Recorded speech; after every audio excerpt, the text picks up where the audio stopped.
딱 됐습니다. 자, 그럼 이제 그러면 지금부터 알토 경영대학원 그 총동창회에 있는 이제 여러 개 소모임 중 하나인 AI 포럼 오늘이 이제 세 번째인데요. 이제 시작을 하겠습니다. 네, 이제 인사드리겠습니다. 저는 그 AI 포럼 회장 맡고 있는 김명락. 그리고 잠깐만요. 이거 내가 수락 어떻게 해야 돼? 잠깐만. 여기 있구나. 오케이, 오케이, 오케이. 아, 오케이. 자, 그리고 지금 그 상명대학교에서 스마트 정보통신 공학부에서 교수 맡고 계신 우리 최주희 교수님을 오늘 그 제, 어, 예, 박수 환영해 주십시오. 네, 안녕하세요. 네. 제가 최주희 교수님 좀 먼저 간략하게 소개를 좀 드리면은요. 제가 그러니까 벌써 그게 23년 전, 예, 그때 이제 저랑 이제 같은 대학교에서 공부를 하셨고요. 그때 저는 대학원에서 저는 이제 원자핵공학과에서 핵융합 쪽 이제 공부하고 있을 때였고, 그때 교수님은 컴퓨터공학과, 예, 그때 저 처음 만났을 때 석사를 하셨고, 거기서 박사까지 하셨잖아요. 그래서 졸업을 하시고 삼성전자에서 오래 계셨고요. 그래서 또 현장에 대해서 잘 아시고, 또 되게 탁월하신 분입니다. 그러신 다음에 지금은 이제 상명대학교에서 후학들을 가르치고 계시는데요. 교수님이 직접 좀 더 디테일하게 소개를 해주시면 감사하겠습니다. 네, 안녕하세요. 저는 최주희라고 합니다. 저는 석박사 과정은 이제 컴퓨터 구조 쪽을 전공했었고요. 삼성전자에 입사해서 시스템 LSI 사업부라는 곳에서 10몇 년 동안 근무를 했습니다. 제가 주로 했던 일은 그 모바일, 그 스마트폰에 들어가는 칩 중에서 이제 가장 핵심적인 기능을 하는 뭐 두뇌에 해당되는 AP라고 하죠. 어플리케이션 프로세서 칩의 개발팀에 있었고요. 그 중에서 특별히 CPU에 해당되는 암코어 개발과 연관된 일들을 주로 했었습니다. 사실 저는 AI 전공자는 아니고요. 네, AI 자체는 그렇게 잘 아는 건 아닌데 다만 이제 제가 한참 있었던 시절에 이제 AI 반도체라든가 이제 거기서 일어나는 일들에 대한 걸 제가 보거나 들은 부분도 있고 또 이 CPU 하드웨어를 개발하는 게 지금 AI 반도체 개발하는 것과 일맥상통한 부분들도 있어서 아마 그런 부분이 좀 도움이 되는 부분이 있지 않을까라고 생각을 합니다. 예, 역시 이제 교수님이 겸손하게 말씀하셨는데, 실제로는 AI에 대해서는 저보다 훨씬 더 많이 알고 계시고요. 그리고 사실 그 많은 분들이 이제 이렇게 다들 쓰시는 스마트폰에 소위 말하는 AI 반도체가 탑재된 게 최근 일로 알고 계시는데, 사실은 예전부터 들어와 있었던 거잖아요. 그렇죠. 뭐 정확한 건 기억이 안 나지만 예. 코로나 전부터인 건 확실하고요. 그렇죠. 예. 예. 그렇습니다. 그렇고요. 그리고 오늘 사실 이 포럼의 주제가 뭐냐면, 이제 이게 우리가 AI 기술에 대해서 얘기하고 AI 시장에 대해서 얘기하고 있는데, 이 컴퓨터 구조. 그러니까 이제 일반 분들이 이해하시는 용어로는 이제 하드웨어의 중요성이 나날이 커지고 있어요. 예전에는 그 하드웨어 하는 분들은 그냥 하시던 일들을 하시고, 뭐 저같이 AI를 하는 사람들은 좀 이렇게 좀 서로 좀 떨어져서 뭔가 이렇게 했다면 이제는 그렇게 할 수가 없습니다. 그래서 하드웨어랑 AI가 이제 불가분의 관계가 돼서 좀 그런 내용으로 좀 이렇게 말씀을 주고받고 싶은 그런 자리이고요. 예. 그래서 오늘 이제 본격적으로 논의를 하기 전에 저희 이 AI 포럼에 오늘 처음 참여하신 분들도 좀 계시기 때문에 조금 소개를 드려도 괜찮겠죠? 예.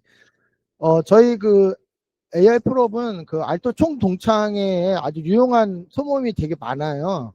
그 중에 하나입니다. 그래서 저희보다 더 좋은 소모임이 많으니까 그런 데서도 적극적으로 활동을 해주시면 좋겠고요. 저희는 이제 그 2달에 한 번씩 모임을 가져요. 그래서 짝수 번째, 그러니까 뭐 2월달, 4월달, 6월달 뭐 이런 식으로. 지금 이제 10월이니까 짝수 번째는 맞죠? 짝수 번째 두 번째 목요일 저녁 7시부터 9시에 이렇게 규칙적으로 행사를 진행하는데, 이번 달 같은 경우에는 이제 지난주가 이제 설 연휴다 보니까 그때 할 수가 없어서 예외적으로 셋째 주 수요일은 오늘 했고요.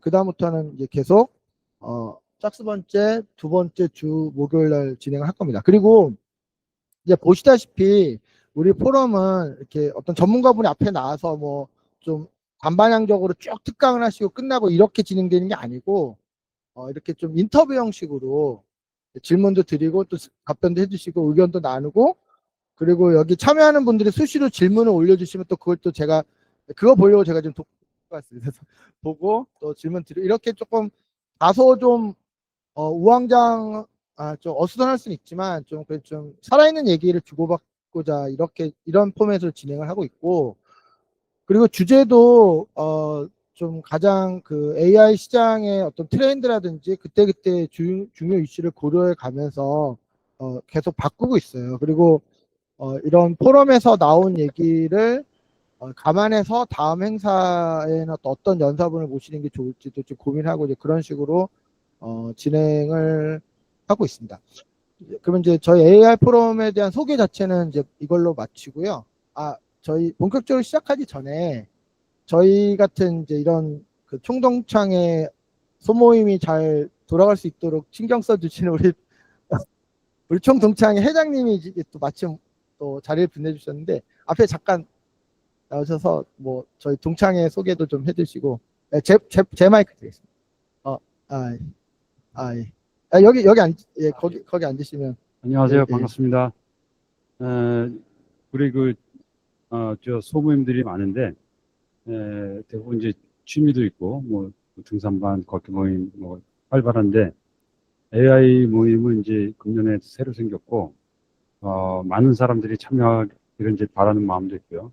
그 다음에 이제 내용도, 좀 그 하이 레벨에서 좀 진행이 되어 왔지만, 이런 내용들이, 예, 굉장히 그 여러분들이 앞으로 이제 비즈니스를 하실 때 되게 굉장히 중요하리라고 생각합니다. 그래서 참여를 독려하는 차원에서 제가 오늘 직접 참여를 해가지고, 뭐, 저도 내용을 좀 듣고 싶고, 그래서 참여했는데, 앞으로도 뭐 이제 온라인으로 참여하시는 모든 분들, 앞으로 적극적으로 참여해 주시고, 적극적인 이 중심점으로 해서, 우리 뭐 김영락 대표께서 이제 중심을 잡고 하시지만,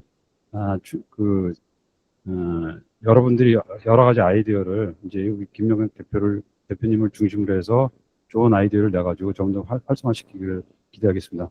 예, 감사합니다. 감사합니다. 예. 자, 그럼 이제 본격적으로 질문을 이제 좀 드려보겠습니다. 지금 사실 많은 분들이 엔비디아 뭐 엔비디아 주식도 많이 사셨을 테고 또 그 투자해서 또 재미도 많이 보셨을 것 같고 그런데요. 이렇게 이런 AI 생태계에서 엔비디아 같은 회사가 중요한 역할을 하는 이유에 대해서 조금 쉽게 말씀해 주시면. 예, 알겠습니다. 뭐 사실 제가 엔비디아를 말할 주제는 아니기는 한데 아주 러프하고, 그리고 뭐 제가 최신 기술을 막 다 알고 있지는 않고요. 그냥 큰 틀에서만 잠깐 말씀을 드리자면 결국 엔비디아가 뭐 뜨게 된 계기는, 원래 엔비디아가 뭐가 됐는지는 제 생각에 여기 있는 나이대 분들은 다 아시리라고 생각을 합니다. 2000년대, 그러니까 90년대 후반부터 2000년 초반까지 그 그래픽 엑셀러레이터, 그래서 GPU를 만들던 회사죠. 그래서 그걸로 굉장히 뭐 그쪽 분야에서는 확실히 뭐 압도적으로 유리한 고지를 차지했지만, 사실 컴퓨터 시스템이란 전체 측면에서는 어쨌거나 서브적인 역할밖에 안 하던 회사거든요. 그러니까 기본적으로 인텔이나 이런 거에 비할 바는 아니었던 회사인데 2000년대 중반부터 뭐 자세히 얘기할 기회가 있을지 모르겠지만 이제 하드웨어를 만드는데 어떤 문제들이 생기기 시작합니다. 그러니까 예전처럼 쉽게 빠르고 그리고 많은 그런 로직을 넣어서 강력한 성능을 어려워지다 보니까 어떤 식으로 이제 하드웨어가 발전하냐면 특별한 기능을 하는 특별한 하드웨어를 만들어서 범용 하드웨어 대신에 그런 하드웨어를 넣기 시작하는데, 그게 마침 GPU에 해당되는 부분들이 많았던 거죠. 그래서 엔비디아는 이미 GPU를 하고 있었기 때문에 그런 류의 난리지가 많아서 거기에 이제 그 노하우를 바탕으로 그 데이터 처리라든가 뭐 그때는 GPGPU라고 부르는 것들이 있었는데, 거기서 인공지능 시대가 열리면서는 아예 이제 이쪽으로 노선을 갈아타서 지금 뭐 데이터 센터용 AI 반도체라든가 이런 걸 만들게 돼서 어떻게 보면 이런 말하면 좀 그렇지만 그 시류를 굉장히 잘 탄 거죠.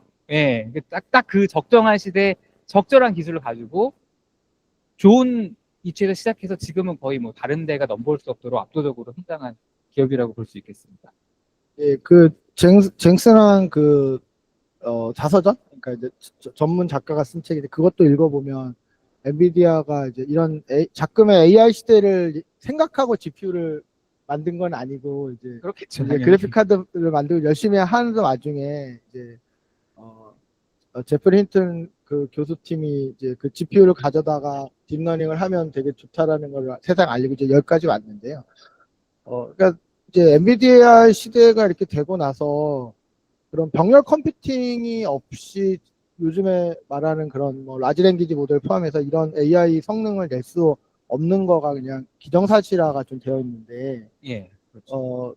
그러니까 이런 병렬 컴퓨팅 시대가 도래한 이유가 뭘까요? 글쎄, 뭐 그거를 사실 아마 말로 설명드리면 여러분도 이미 익히 아시는 내용일 거고 잠깐 자료를 그러면 예, 좀 답변이 길어질 것 같은데 예. 그냥 이런 얘기를 좀 해드리고 싶긴 했어요. 그러니까 하드웨어 전공자 입장에서 그 기사라든가 아니면 인터넷 뉴스에 보면 뭐 이런 이유들을 얘기를 합니다. 다 맞는 말인데 그게 무슨 의미인지에 대해서 사실 마음에 와닿게는 잘 설명이 안 되거든요. 그러니까 이유는 왜냐면 그 어느 정도 지식이 있어야 알 수 있으니까.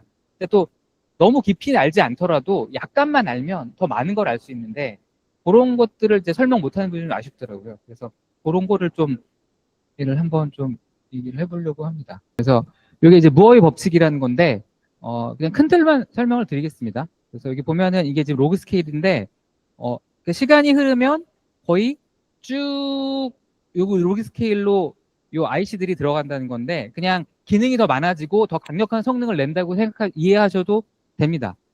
근데 당연히 그렇게 뭔가 더 많은 기능을 넣으면 뭐 에리어가 커진다거나 그러니까 면적이 커진다거나 아니면 파워를 많이 먹는다거나 이런 문제가 분명히 있었을 텐데 이런 거죠. 2년마다 2배잖아요. 그러면 10년 지나면 20승이면 1000배잖아요. 근데 우리가 10년 전에 비해서 뭐 영역이 1000배가 커지거나 파워를 1000배를 먹는 건 아니란 말이죠. 성능은 1000배가 예를 들면 됐는데.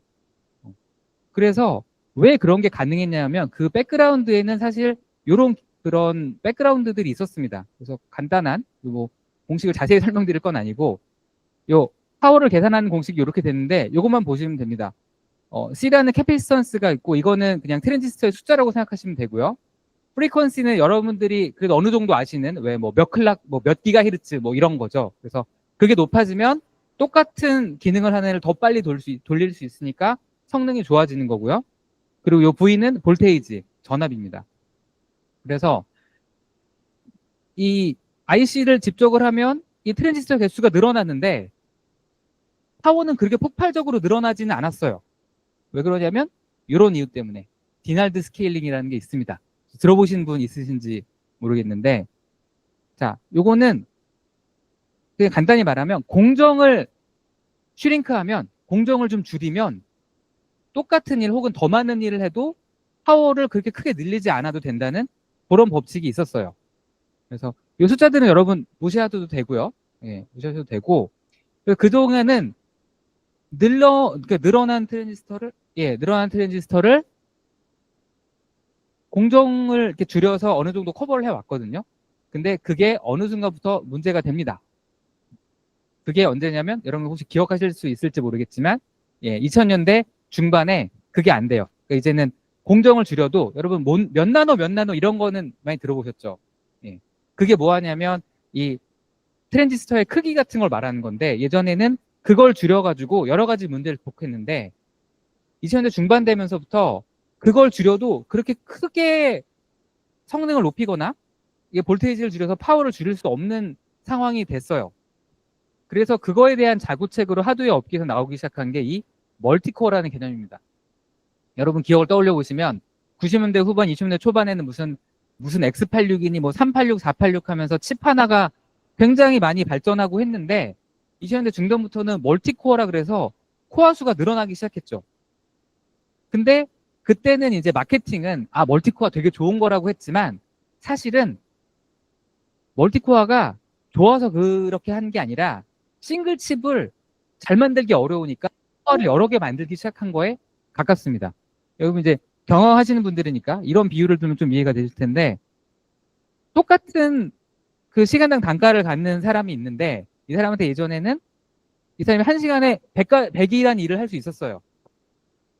그리고 그게 1년이 지날 때마다 이 사람이 100을 하고 200을 하고 400을 하고 이렇게 2배씩 증가했는데, 어느 날부터 나 400 이상은 못할 것 같은데 800을 하고 싶으면 한 사람을 더 쓰세요 한 거예요. 그러면 그 사람이 하는 일에 대한 단가는 바뀐 게 없지만 사람이 늘죠. 그러면 그거에 대한 부대 비용이 많이 늘겠잖아요. 뭐 컴퓨터도 하나 더 필요할 거고 어쨌거나 뭐 관리도 더 들어가야 되고. 그래서 원칙적으로는 코어 하나의 성능을 높이는 게 그 하드웨어 측면에서도 좋아요. 근데 이런 공정상의 문제로 그게 안 되니까 어떻게 해야 돼요? 어쩔 수 없이 멀티코어 시대가 열리게 됐죠. 그래서 멀티코어 시대가 열려서 2000년대 중반부터 막 코어 개수 늘어난다고 하는데, 이제 약간 이제 웃긴 거예요. 그러니까 약간 서글프다 그래야 되나? 그러니까 더 좋은 기술을 못하는 벽에 부닥치니까 이제 사이드로 다른 활로를 찾은 거죠. 이제 와서 돌아보면 그게 CPU 기술의 어떤 세츄레이션을 알리는, 그러니까 종말을 알리는 그 서막 같은 시그널이었던데, 이제 그때 뭐 대가든 알았겠지만 이제 저희는 잘 몰랐어요. 예. 자, 그래서 멀티코어 시대가 열렸는데, 이제 여기서 이제 한 발짝만 더 나가면, 예, 이런 얘기들은 좀 삭제를 하고, 이렇게 멀티코어를 했는데 또 문제가 뭐냐면 이것도 어느 선이 되면 한계가 느껴지기 시작한 거예요. 자, 그래서 사람들이 연구를 더 했죠. 그러다가 이제 찾아낸 게 뭐냐면, 우리가 쓰고 있는 하드웨어가 생각보다 우리가 넣은 하드웨어를 쓰는 유틸라이제이션 같은 걸 측정해 봤더니 내가 100만큼의 하드웨어를 넣었는데 실제로 많은 경우에 100을 쓰지 않는다는 거예요. 조금밖에 안 쓴다는 거죠.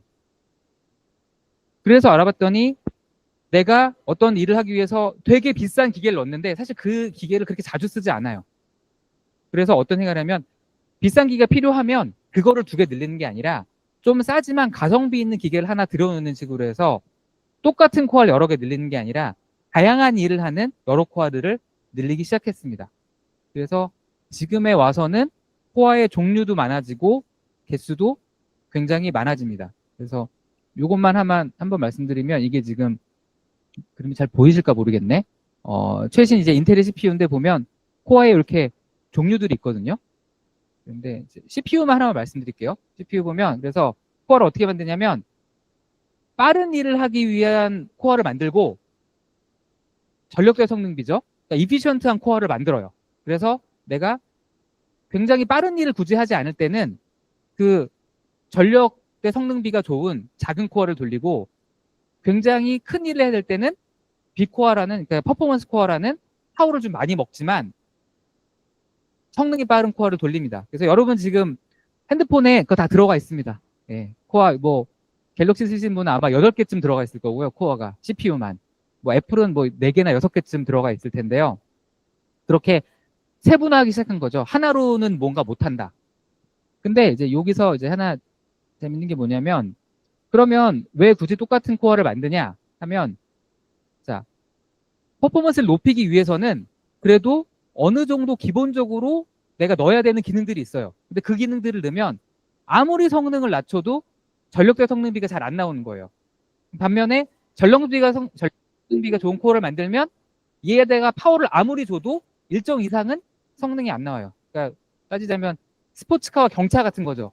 내가 엄청 빠르게 달리고 싶으면 스포츠카를 사야 되지만, 스포츠카를 아무리 연비 좋게 천천히 몬다고 한들 경차 연비를 따라갈 수는 없겠죠. 하지만 경차를 아무리 내가 거기다가 뭐 엔진을 엑셀을 세게 박는다고 해서 스포츠카의 성능을 따라갈 수는 없는 거고, 그러다 보니까 2개가 다 들어가는 거죠. 네. 자, 그래서 요게 이 그래프가 그거거든요. 예, 이게 성능과 파워는, 요거는 그래서 성능을 적게 할 때는 이 이피션트 코어는 요사에서 움직이는 거고, 그 퍼포먼스 코어는 이렇게 움직이는 거예요. 당연히 뭐가 나쁘냐면 퍼포먼스 대 파워는 나쁩니다. 예, 전력적 성능비는 나쁘지만 저거를 써야 되는 거죠. 그래서 굉장히 다양한 지금 코어들이 들어가 있고요. 그래서 지금 그게 그러다 보니까 점점 더 이제 이런 요구들이 많아지는 거죠. 이거 어떤 전력에 비해서 너무 많이 먹는 코어들은 점점 이제 안 쓰기 시작하거나 아니면 예를 들면 AI 워크로드처럼 특정한 일을 위한 거는 그냥 범용 코어를 쓰는 게 아니라 그거 하나만을 위한 코어를 넣어서 내가 AI 워크로드를 할 때는 그 일을 시키는 거죠. 예. 그게 지금 그 여러분 스마트폰 같은 데도 당연히 들어가 있습니다. 앰피어라고 부르는 것들인데 그래서 여기 보면은 잘 안 보이시겠지만 예, 여기 보면 MPU라고 있거든요. 그래서 이런 코어들도 들어가서 되게 다양한 코어들의 시대가 지금 열리고 있는 거죠. 그래서 이제 병렬 프로세싱은 그런 식으로 흘러가고 있습니다. 일단 백그라운드를 좀 어느 정도 말씀드렸고요. 예. 그래서 일단은 예, 여기까지요. 예. 지금 자세히 설명해 주셔서 감사하고요. 공유 중지. 자, 지금 오늘 이 시간은 이제 기술적인 얘기를 많이 할 수밖에 없는 시간인데 흐름을 따라가시는 거에 주력을 하시면 될 것 같아요. 그러니까 그 부분적인 거는 또 이렇게 또 차차 보시면 되고요. 그래서 우선 이제 제가 실제로 겪었던 일을 기반으로 지난 25년 동안 실제로 벌어진 일을 이제 한번 쭉 말씀을 드려볼게요. 요것 좀 쉬운 얘기입니다. 어려운 얘기 들어갔다 쉬운 얘기 왔다 갔다 할게요. 오늘. 제가 1999년에 제 대학원 선배이신 분이 지금은 거기 학과장 하고 계시는 분인데 교수가 되셔가지고 그분이 저보고 뉴럴 네트워크를 이용해서 핵융합 장치 안에 있는 플라즈마의 모양과 위치를 파악하는 그런 연구를 본인이 하려고 하니 제가 어려서부터 컴퓨터 게임 만들고 뭐 그러던 프로그래머였잖아요. 그래서 저보고 그런 걸 할 수 있는 프로그램을 좀 만들 수 있느냐라고 물어보셨어요. 그래서 제가 흥미도 있고 해서 하겠다 이렇게 된 겁니다. 그래서 1999년에 이제 제가 뉴럴 네트워크라는 걸 알게 됐고 그게 이제 우리나라 말 공신경 회로망이에요. 그 뉴럴 네트워크가 지금의 이제 딥러닝으로 이제 발전한 거죠. 근데 이제 돌이켜 보니까 1990년대에는 이제 뉴럴 네트워크 만능주의가 있어가지고 뉴럴 네트워크로 막 다 해결된다라는 너무 과도한 기대가 막 팽배하다가 이게 99년, 2000년 곧 넘어갈 때 아니다가 된 거예요. 근데 사실은 제가 그때 그걸 한 거예요. 그래가지고 제가 99년부터 해서 군대에 갔다 와서 뭐 2003년, 4년 그 시기에 뉴럴 네트워크 코드를 만들어서 뭐 어떤 핵융합 장치 안에 있는 플라즈마 위치나 모양 파악하는 그런 코드를 만들었는데 그때 어떤 일이 있었냐면 그때는 당연히 CPU를 써서 뉴럴 네트워크를 돌렸어요. 성능이 잘 안 나왔어요. 그래서 그게 막 노력을 해도 성능이 뭐 그렇게 더 막 좋아지지 않았고 그런 이유 때문에 뉴럴 네트워크가 좀 기술적으로 한계에 봉착했다고 다들 인식을 사실 했던 거죠 그때. 그래서 그 시절에는 저같이 뉴럴 네트워크를 하던 사람들이 무슨 생각을 했냐면 그냥 이제 CPU 수준에서는 성능이 그렇게밖에 안 나오니까 슈퍼컴퓨터를 좀 돌려볼까 요 정도 생각을 했어요. 그래서 그때 학교에 슈퍼컴퓨터가 있었어요. 근데 그건 제가 쓰고 싶다고 쓰는 게 아니고 미리 이제 신청을 해야 그 시간이 할당이 되는데 저희 학교 전체에 있는 중앙정산원에 있는 슈퍼컴퓨터는 항상 이 기계과 사람들이 많이 써요. 의외로 컴공과가 안 쓰고 왜냐면 기계과는 수치 해석할 일이 많기 때문에. 그래서 어렵게 시간을 할당받아서 돌려보면 생각보다 결과가 좋지 않았어요. 왜냐면은 이 뉴럴 네트워크는 이렇게 막 트라이얼 에러로 하듯이 좀 이렇게 뭔가 좀 바꿔서 돌려보고 또 아니면 또 바꿔 돌려보고 일을 이런 식으로 해야 되는데 슈퍼컴퓨터에 올려서 돌릴 수가 없는 거예요. 그러니까 슈퍼컴퓨터에 올리려면 이렇게 딱 다 세팅이 된 상태에서 뭐 일주일 동안 돌린다 이런 식으로 해야 되는데 이 AI 모델 개발은 그런 식이 아니잖아요. 그래서 좀 이제 결과가 안 좋았어요. 그런데 이제 돌이켜보면 뭐가 있었냐면 그러는 와중에 제가 이제 대학교 과 친구들하고 2002년에 창업을 해서 4년간 IT 쪽에 사업을 했는데 여기서 중요한 얘기는 뭐냐면 뉴럴 네트워크를 했던 저조차도 IT 사업을 할 때 뉴럴 네트워크를 쓸 생각을 아예 안 했어요. 이게 중요한 거예요. 그러니까 제가 AI를 했음에도 불구하고 그 당시 IT 쪽 사업을 할 때 뉴럴 네트워크라는 걸 가져와서 쓸 생각을 전혀 못했어요. 왜냐면 그만큼 성능이 너무 별로였기 때문에. 그러니까 연구 목적으로는 쓸 수 있지만 이걸 어떤 상용 서비스를 만드는데 뉴럴 네트워크를 쓴다는 상상은 아무도 못 하고 있었어요. 그리고 이제 그거 뉴럴 네트워크를 잊고 살았어요. 저도 쭉 잊고 살다가 뭐 여러 부침을 겪고 뭐 직장 생활도 저도 10년 하고 하다가 2015년에 다시 창업을 했잖아요. 근데 그때는 제가 이제 유동인구 데이터, 빅데이터를 가져와서 분석하고 뭐 이런 사업을 하겠다고 만들었는데 2015년에 이 회사를 만들 때도 AI는 전혀 생각을 못했어요. 그리고 뉴럴 네트워크는 당연히 생각을 안 하고 있었고, 근데 2016년 가을에 알파고 이벤트를 TV에서 우연히 본 거예요. 근데 그걸 보니까 어디서 많이 보던 거야. 근데 그 예전에 그 뉴럴 네트워크가 이름만 바꿔서 이제 딥러닝으로 나온 거죠. 근데 막 엄청난 퍼포먼스가 나왔잖아요. 그래서 제가 그동안 1년 동안 무슨 일이 있었는지 찾아보니까 이런 일이 있었던 거예요. 그러니까 CPU로 뉴럴 네트워크를 돌리니까 안 됐는데 이제 멀티코어로 GPU로 뭐 좀 더 나가서 NPU 우리가 흔히 AI 반도체 부르는 그걸 가져다가 뉴럴 네트워크를 돌리니까 되는 거예요. 그러니까 그게 그 사이에 있었던 일이에요. 그러니까 이렇게 할 수 있다는 건 제프리 힌턴 교수팀이 이제 방법을 찾아다 준 거긴 한데 그러면서 뉴럴 네트워크 암흑기가 깨진 거죠. 그러니까 병렬 컴퓨팅을 잘 적절히 활용하면 딥러닝이 엄청나게 된다라는 것이 이제 발견이 돼서 그때서야 저도 부랴부랴 이제 AI를 다시 쓸 생각을 갖고 여기까지 이제 온 겁니다. 그래서 그런 흐름이 있는 거고, 그러니까 이걸 이제 요약하면 뉴럴 네트워크라는 게 옛날부터 있었고요. 근데 걔가 기술적으로 한계에 봉착했고, CPU 시절에는 얘가 도저히 안 됐던 거예요.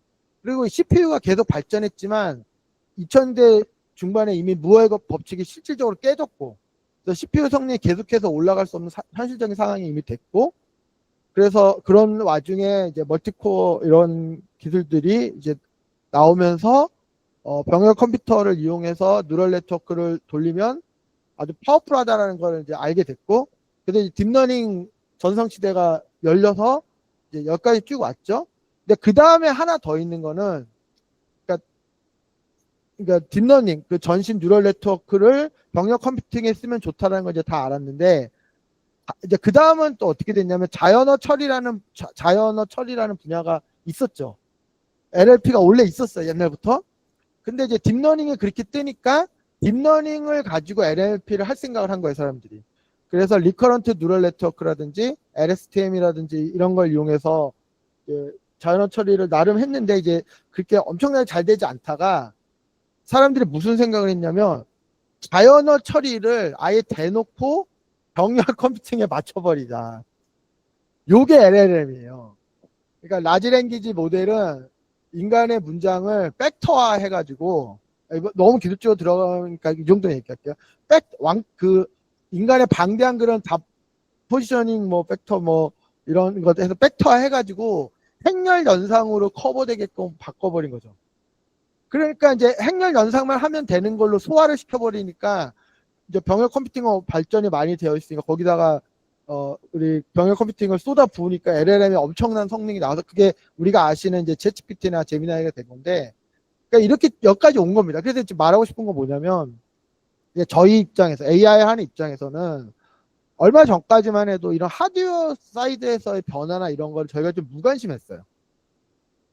근데 이제는 그럴 수가 없는 상황이 된 거예요. 그러니까 지금 AI가 발전을 하니 발전을 안 하니 뭐 한계가 좀 봉착이 되니 안 되니 이런 모든 얘기는 이 하드웨어 사이드에서 벌어지는 일과 무관하지 않은 게 됐다라는 거예요. 그래서 오늘 이 시간을 가진 거고요. 일단 전체 흐름 한번 말씀드렸고요. 자, 제가 약속드린 거대로 오늘 좀 현장에 오신 분들의 질문을 중간중간에 좀 우선적으로 받으려고 하니까 아무거나 좀 생각나시면 질문해 주시고요. 다시 이제 교수님한테 돌아오겠습니다. 지금 이렇게 어쨌든 이제 CPU 시대에서 GPU 시대로 넘어온 거잖아요. 멀티코어라는 표현을 써주셨는데, 근데 그래서 최근 3년간 대중들이 느끼기에 이 LLM이 어쨌든 병렬 컴퓨팅에 최적화된 구조이기 때문에 엄청난 퍼포먼스가 이렇게 항상이 있었던 건 사실이에요. 챗GPT 써보시면 성능이 팍팍팍 올라가잖아요. 근데 이게 좀 여러 가지 의미에서 한계가 있을 수 있다라는 의견들도 있는데 그 부분에 대해서 어떻게 생각하십니까?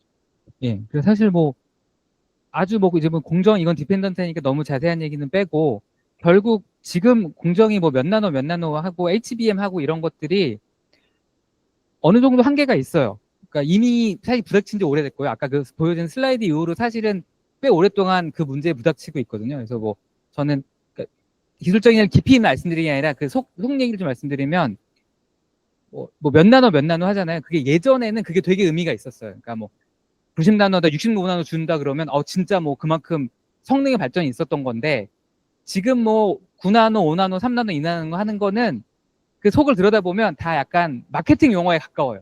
그러니까 예전 이런 거죠. 예전에는 실제 거리가 100m로 50m로 줄였다면 지금은 50m로 30m로 못 줄이고 한 45m까지 줄인 다음에 기기묘한 방법을 다 써요. 그 다음에 이거 나중에 환산해보면 30m로 줄인 거랑 똑같은 거야 라고 그냥 얘기하는 마케팅 용어예요. 그러니까 지금 뭐 3나노, 2나노 아무런 의미가 없어요.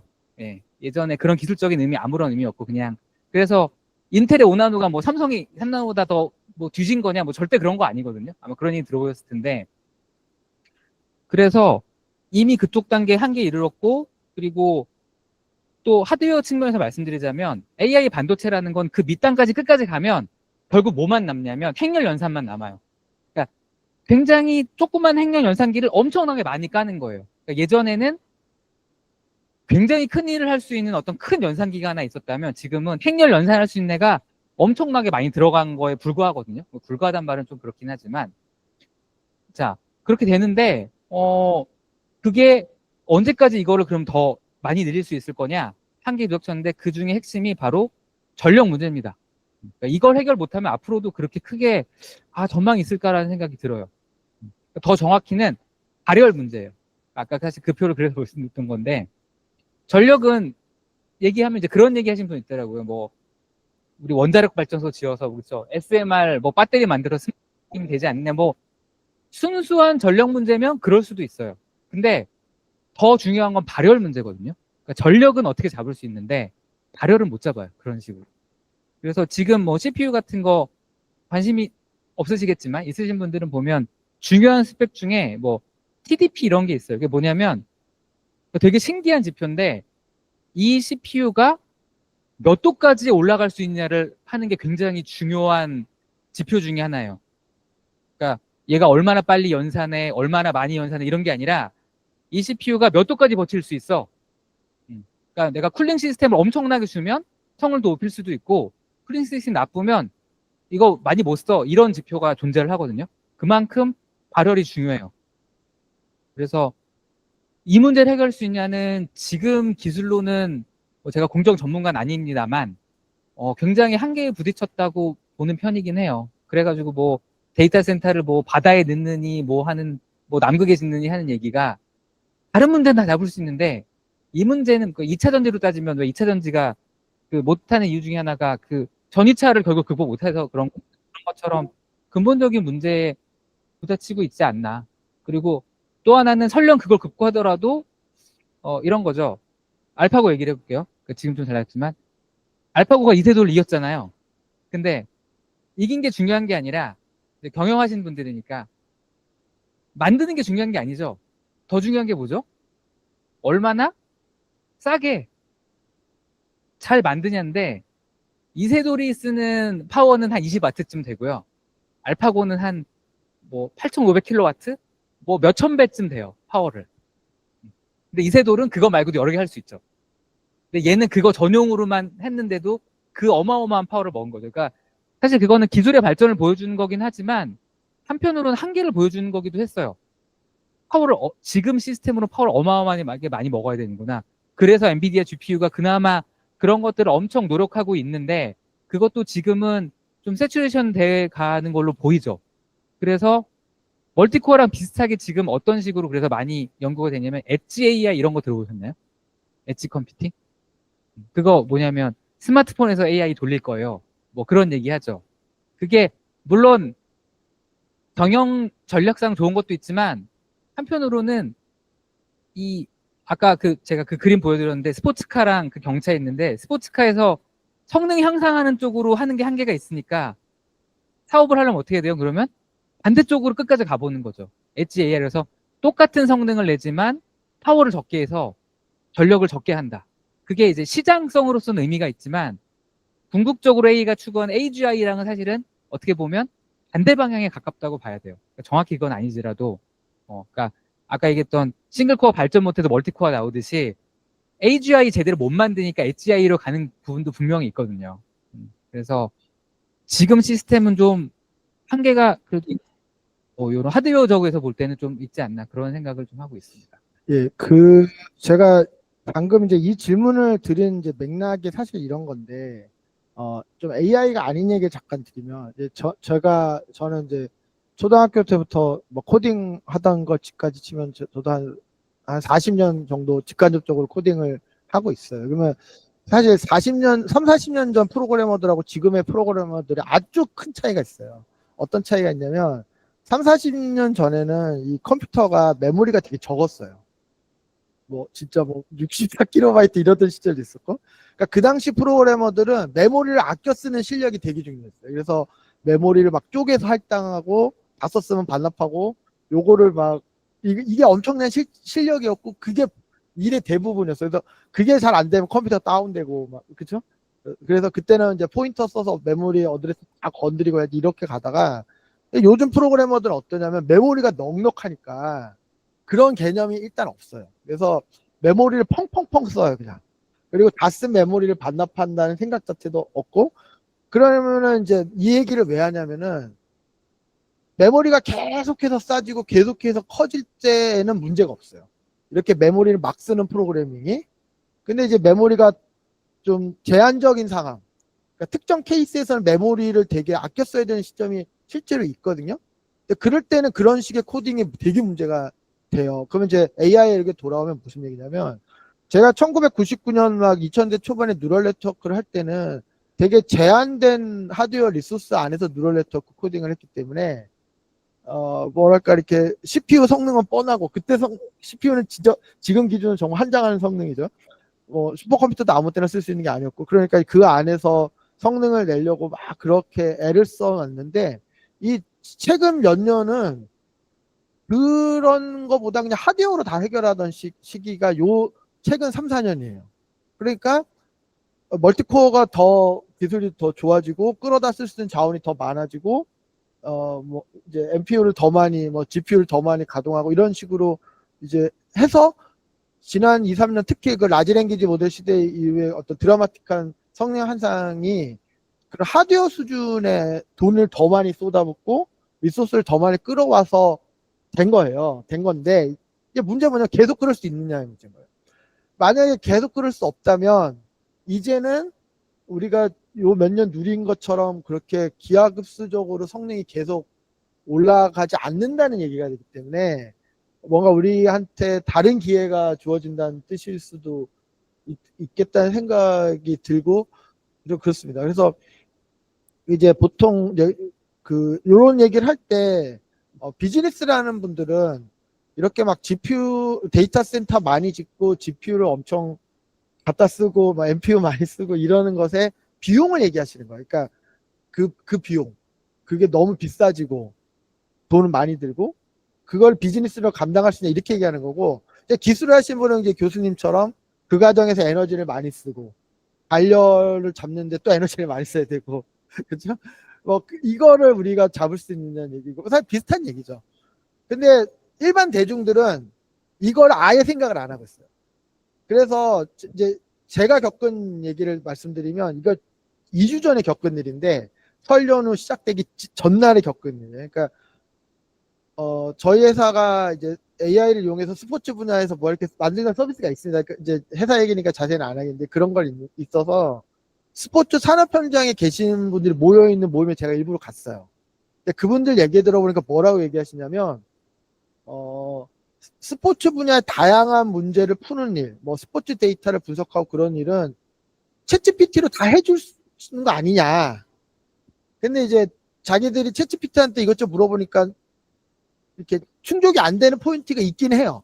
근데 그분들이 뭐라고 얘기하냐면 지난 3, 4년 사이에 챗GPT 성능이 기하급수적으로 좋아진 흐름을 봐서는 내년 내후년에는 그때는 그거 되지 않겠느냐 이렇게 얘기하시는 거예요. 그러니까 계속 이런 속도로 발전할 거라고 믿고 있더라고요. 그래서 제가 아닌데 그럴 수는 없다고 말씀드렸더니 잘 모르고 하는 소리라고 막 그래서 더 이상 댓글 안 했는데 지금 이런 일들이 벌어지고 있어요. 그러니까 지금 여기 오신 분들한테 한번 여쭤볼게요. 저기 우리 끝에 오시는 분한테 지금 현재 어떤 챗GPT나 제미나이 같은 거 중 어떤 걸 많이 쓰시나요? 챗GPT 많이 쓰시죠? 그러면 지금의 챗GPT의 성능을 뭐 대략 한 이 정도 있다고 치면 그 성능이 2배가 되는데 몇 년 정도 걸리실 거라고 생각하세요? 예. 예.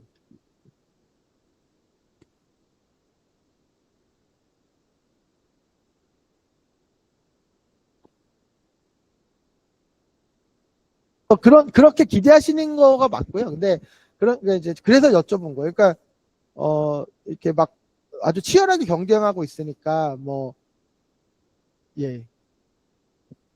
그러니까 막 2배, 4배, 5배 이렇게는 아니어도 충분히 이렇게 성능이 많이 빨리빨리 계속 올라갈 것이라는 기대를 하시는 거잖아요. 근데 최근에 혹시 GPT-4하고 5의 성능 차이에 대해서 어떻게 체감하시나요? GPT-4와 5의 차이는 그렇게 크게 없는 것 같지만 예. 멀티모달 쪽에서 봤을 때는 그 다양성이 좀 더 예. 폭넓어지면서 예. 소라라든지 다른 콘텐츠를 그렇죠. 만들 수 있는 그런 폭이 좀 넓어지면서 사실은 좀 예. 하나의 모델 자체는 사실은 좀 성장의 한계가 있지만 예. 다른 시장으로 펼쳐지고 있는 게 아닌가 생각하고 있습니다. 예, 알겠습니다. 고견 주셔서 감사합니다. 네, 그러니까 어떤 서비스가 좀 더 넓어지고 더 이제 가려운 부분도 잘 긁어주고 이런 식으로는 분명히 발전하는 거는 맞는 것 같고요. 예, 저희처럼 기술하는 입장에서 봤을 때는 그 어떤 특정 라지 랭귀지 모델의 그런 어떤 성능 관점에서 보면 사실 이제 이렇게 익스포넨셜한 발전이 계속 힘들어 보이는 거는 좀 있거든요. 그래서 예, 그거는 좀 말씀드릴게요. 예. 계속 예, 혹시 교수님 지금 논의되고 있는 맥락 관련해서 예.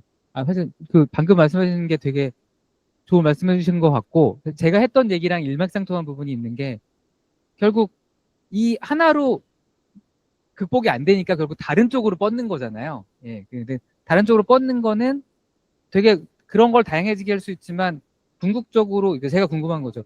지금 어마어마한 돈이 들어가고 있는데 AI 산업이란 곳에 지금 사실 돈 버는 데가 엔비디아 말고는 없다고 봐도 과언이에요. 그러니까 삼성전자랑 엔비디아, TSMC 말고는 돈 버는 데가 없는 수준이고 대부분의 그런 AI들은 다 펀딩에 의존하는 건데 그 펀딩이란 결국 언젠가는 그거를 미트해야 될 거라는 가정을 하고 펀딩을 하는 건데 그런 옆으로 발전하는 걸로 과연 이 어마어마한 펀딩에 그러니까 정당화가 될 수 있는지 사실 저는 경영하는 사람이 아니니까 오히려 이건 제가 질문 드리고 싶은 부분인데 만약에 그렇게 옆으로 펼쳐나가는 그러니까 수평 펼쳐나가는 그런 서비스 늘어나는 것 정도로 지금 사람들이 펀딩하는 사람들이 생각하는 수준의 그 서비스까지 갈 수 있는 게 맞는가? 저는 그게 좀 의문이 들기는 해요. 예. 예.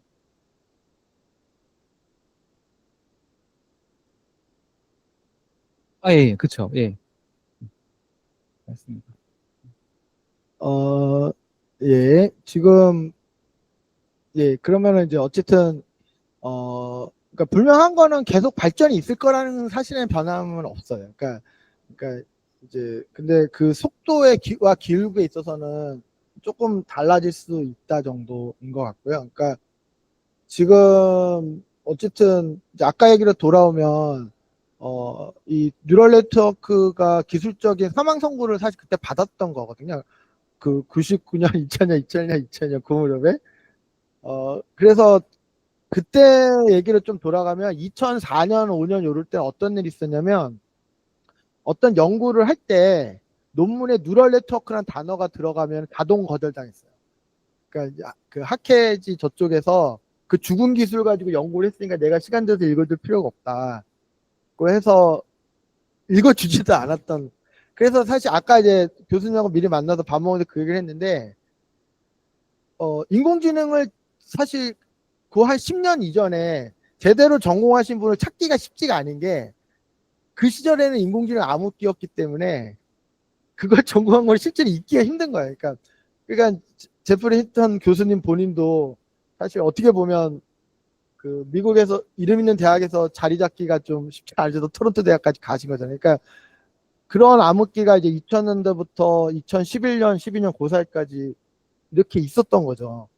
있었는데 이게 콜럼버스 달걀처럼 멀티 코어를 써서 뉴럴 네트워크를 돌리면 성능이 비약적으로 나온다라는 걸 생각해낸다는 게 사실 대단한 발상이고, 그냥 AI만 하던 사람들은 생각할 수 없는 일이었잖아요. 그리고 그 이전에는 사실 병력 컴퓨팅이라는 거는 되게 좀 마이너한 거죠. 컴퓨터 공학에서도 이게 메인이 아니었고, 약간 좀, 그러니까 그거 한번 여쭤보고 싶어요. 그러니까 그 제프리 힌턴 교수팀이 GPU를 가져와서 그 이미지넷 데이터를 가지고 뉴럴 네트워크를 돌려서 엄청난 성과를 내기, 그 이전에는 멀티코어라는 게 어느 정도의 어떤 대우였다고 해야 되나요? 그랬던 것 같아요.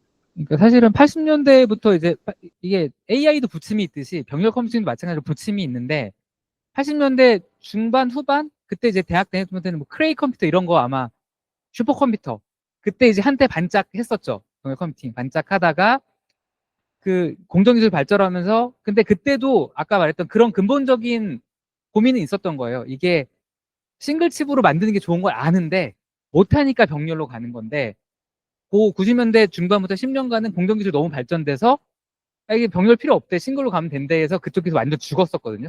그쪽이 이제 그거 왜 하냐, 그냥 싱글로 하자.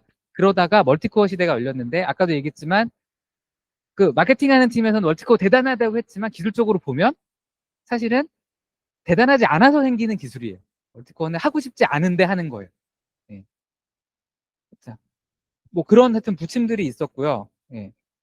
그래서 지금 지금은 어쨌거나 AI 반도체는 그 병렬 기술 어떻게 보면 정점이라고 할 수 있거든요. 그 아주 극단적으로 병렬 기술을 쓰고 있는 거에 가깝거든요. 네. 그래서 그것도 어느 시점이 되면은 결국 좀 한계가 올 텐데, 그나마 그걸 놓쳐주고 있는 게 HBM 이런 얘기 들어보셨죠? HBM이 왜 난리냐면, 자, 예전에는 CPU 큰 거 하나 있고 메모리 큰 거 하나 있어서 여기서 얘네들이 왔다 갔다 하면 됐어요. 이 통로가 물론 빠르고 크면 좋지만 그래도 버틸만 했는데, 이제는 병렬 커팅해서 조그만 연산기를 엄청 뿌려 놓으니까 데이터를 엄청 동시에 많이 뿌려야 이 연산기가 동작을 제대로 하는 거예요. 그러다 보니까 데이터를 빠르게보다는 대량으로 한꺼번에 보낼 수 있는 게 필요한데, 그러면 그걸 위한 공정 기술은 그동안 사람들이 생각을 많이 안 했단 말이죠. 그러다가 만들어진 게 이제 HBM이라는 거죠. 하이 밴드위스라는 게 결국 빨리보다는 대량에 가깝거든요. 한 번에 많이 보낼 수 있다는 거에 가까운 건데, 그 기술이 점점 필요해져서 이게 지금 그게 핵심 기술이 어떻게 보면 돼버린 거죠. 예. 그렇게 된 거죠. 예. 그 박정호 님이 질문이 있으신 것 같아요. 그래서 잠깐 내가 어떻게 하면 돼?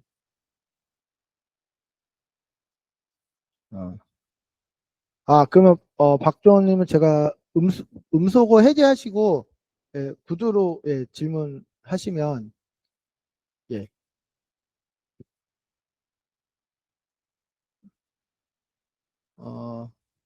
아니면 뭐 채팅창에다가 질문 남기셔도 되고요. 예. 아까 손을 드셨는데? 하여튼, 예. 지금 그래서, 그러니까 이게 사실 지금 벌어지고 있는 일이 되게 좀 흥미로운 게 뭐냐면, 순수하게 AI 모델 만드는 사이드에서는 어쨌든 뉴럴 네트워크에서 딥러닝에서 라지 랭귀지 모델로 이렇게 좀 변화하는 흐름이 분명히 있었고, 근데 컴퓨터 구조 관점에서는 병렬 컴퓨팅이 막 한때 반짝하다가 조금 뒤로 밀렸다가 엔비디아 자체도 사실 병력 컴퓨팅 사업을 할 때 연구자들을 염두에 두고 사업을 했는데 수요가 생각보다 이렇게 있지 않아서 이제 컴퓨터 게임 이제 그런 데 좀 쓰라고 GPU를 만들었다가 이제 그게 지금 이렇게 쓰이는 거잖아요. 그래서 또 그렇고 그다음에 또 자연어 처리 분야도 기존에는 뭐 문법 따지고 형태소 따지던 그런 식으로 하다가 이제 딥러닝이 뜨는 걸 보고 RNN이라든지 LSPN 같은 이제 딥러닝 기술을 가져와서 좀 하다가 이제 어느 정도 재미를 보고 아 여기서 더 나가자. 병력 컴퓨팅이 이제 이렇게 확실히 올라오고 있으니까 아예 그냥 그 벡터화해서 그냥 대놓고 그냥 주구장창 행렬 영상만 해도 되는 걸로 바꿔서 지금 저렇게 또 히트를 친 거잖아요. 그러니까 어떻게 보면 좀 서로 다른 분야가 좀 우왕좌왕했지만 또 그런 것들이 시기적으로 맞고 하면서 또 서로의 발전을 이렇게 좀 견인하는 것도 결과적으로 있는 상황인데 이런 양상이 앞으로 더 어떻게 전개될 것 같으신지. 글쎄 뭐 제가 미래를 어떻게 알겠습니까만은 근데 아까 했던 얘기 약간 부연 설명드리면 저는 이제 기술로 말하는 거고 사용자가 느끼는 서비스로서의 어떤 AGI라든가 아니면 그거에 준하는 거는 경영하시는 분들이 잘하시면 사용자가 느끼기에 그런 걸 만들 수 있는 거 가능할 것도 같아요. 예.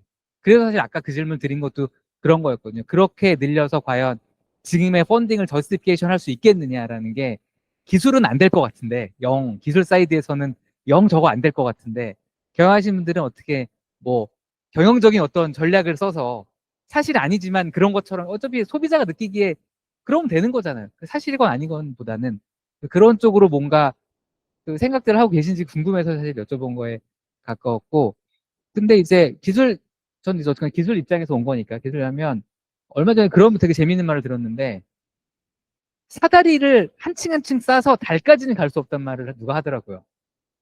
사다리를 한 줄 한 줄 싸서 달까지는 갈 수 없다. 달에 가려면 로켓을 쏴야 되는 거죠. 미사일 같은 그런 아주 근본적인 체인지가 있어야 되는데 지금 이 매트릭스 멀티플리케이션과 지금의 반도체 공정 기술 같은 것들은 이거를 아무리 잘한다고 해서 우리가 지금 관념적으로 생각하는 물론 AGI는 다 데피니션이 다르시겠지만 거기까지 가기에는 아까 말한 그런 류의 문제들이 꽤 발목을 많이 잡을 것 같은 그런 상황에 있는 거고 그러기 위해서 사실 다른 연구 노력들도 있거든요. 뭐 뉴러모피 컴퓨팅이니 뭐 이런 얘기 혹시 들어보셨는지 모르겠지만 그러니까 아예 뭐 매트릭스 그러니까 행렬 연산 이런 거 아예 안 하고 그냥 전기 신호로 아예 가는 근데 그 방식은 훨씬 전기 효율이 좋거든요.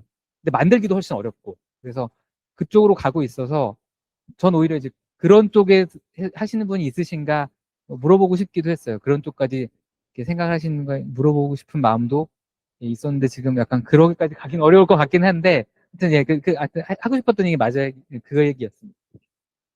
이제 교수님 말씀하시는 걸 듣고 제가 지금 약간 데자뷰처럼 떠오르는 사례가 이제 뭐냐면 이런 거예요. 사실 우리 같이 이제 컴퓨터 공학을 이제 하는 사람들한테는 어떤 좀 정말 신기한 사건이 있냐면 우리가 예전에 그 PDA라는 게 있었어요. 그러니까 지금도 쓰죠. 뭐 이제 재고 관리할 때 PDA 왜 되게 무겁잖아요. 보통 PDA가 있죠. 컴퓨터 그렇죠. PDA가 있었고 셀룰러폰이 그게 요 핸드폰, 요 스마트폰 이렇게 있었어요. 근데 사실은 엔지니어들은 PDA가 발전해서 모바일 시장을 이끌 거라고 생각했어요. 왜냐하면 PDA가 셀룰러폰보다 OS도 더 튼튼했고 아키텍처도 훨씬 좋았고 그러니까 PDA가 발전해서 이런 스마트폰 비슷한 게 될 거라고 생각했지 셀룰러폰이 발전해서 이렇게 될 거라는 건 아무도 생각을 못 했거든요. 근데 이거는 약간 비유를 들자면 PDA는 비행기고 셀룰러폰은 자전거예요. 그래서 이 비행기가 발전해서 우주선이 되는 게 말이 되지 자전거가 발전해서 우주선이 되는 게 기술적으로 조금 이게 어색하다고 해야 되나? 무리라고 해야 되나 그러는데 이게 재밌는 게 그 잡스 온께서 아이폰 이러면서 어떤 인사이트를 딱 주면서 대중의 관심과 자본이 셀룰러폰 쪽으로 하면서 자전거가 우주선이 되는 희한한 일이 사실 벌어진 거거든요. 그러니까 지금 우리가 너무 이제 기술자들이다 보니까 이제 그렇게 얘기하는 걸 수도 있어요. 그러니까 지금 어떻게 보면 지금 그러니까 딥러닝도 그렇고 LLM도 그렇고 행렬 연산이라는 거예요. 본질은. 그 밑으로 쭉 내려가면 매트릭스 연산이에요. 그러니까 매트릭스 연산을 미친 듯이 많이 하는 거거든요. 그러니까 이걸 하기 위해서는 컴퓨터를 장난 아니게 많이 돌려야 돼요. 그래서 CPU로는 어린 반포러치 넣고 이제 멀티코어로 가고, 이제 멀티코어도 같은 멀티코어가 아니고 이제 뭐 닭 잡는 칼이 있고 소 잡는 칼이 있듯이 좀 등급을 나눠서 소 잡을 때는 소 잡는 칼 쓰고 닭 잡을 때 닭 잡는 칼, 이런 믹스를 해가면서 지금 가는 건데, 교수님 말씀하신 것처럼 뭐 에너지 사용 문제도 있고 발열 문제도 있고 해서 이제 좀 마치 셀룰러 폰이 미래 스마트폰 되는 것보다는 PDA가 스마트폰 되는 게 기술적으로는 더 리즈너블하다고 우리는 생각하지만 실제로는 시장에서 무슨 일이 벌어질지 모르는 거죠. 근데 네. 그런 부분을 저희 이제 기시감처럼 느꼈고요. 그리고 또 두 번째는 뭐냐면, 오늘 이 시간을 좀 마련한 이유기도 한데, 저처럼 이제 저희 회사처럼 AI를 원래 순수하게 하는 회사들이 이제 어떤 일을 겪고 있냐면, 이제 저희가 실제로 겪었던 일을 말씀드릴게요. 2015년에 회사 만들 때는 AI를 전혀 생각 안 하다가 2016년에 알파고 이벤트를 보고, 아, 우리도 딥러닝으로 우리 하려는 걸 해야겠다, 이렇게 여기까지는 됐어요. 근데 처음에는 그래도 우리 자체 서버에서 딥러닝 모델을 돌려야 어디 가서 할 얘기도 있고, 어디 가서 좀 뭐 우리 자체 기술에 이렇게 할 수도 있었던 것 같은 거예요. 그래서 원래는 이제 자체 서버를 구축하려, 서버가 문제가 아니고 이제 DBMS를 구축해야 되는데, 오라클 이런 건 너무 비싸니까 저희 딴에는 머리를 써서 포스트그레 SQL이라는 이제 오픈 소스의 DBMS 가지고 이렇게 막, 그것도 되게 어렵더라고요. 해가지고 거기서 딥러닝 모델을 이렇게 막 개발하고 했는데 너무 비효율적인 거예요. 그래가지고 그렇게 몇 년 하다가 안 되겠다 싶어서 어떤 이제 CSP 크라우드 회사의 솔루션을 이제 그 매달 뭐 몇백만 원씩 내고 크라우드를 쓰는 걸로 생각을 바꿨어요.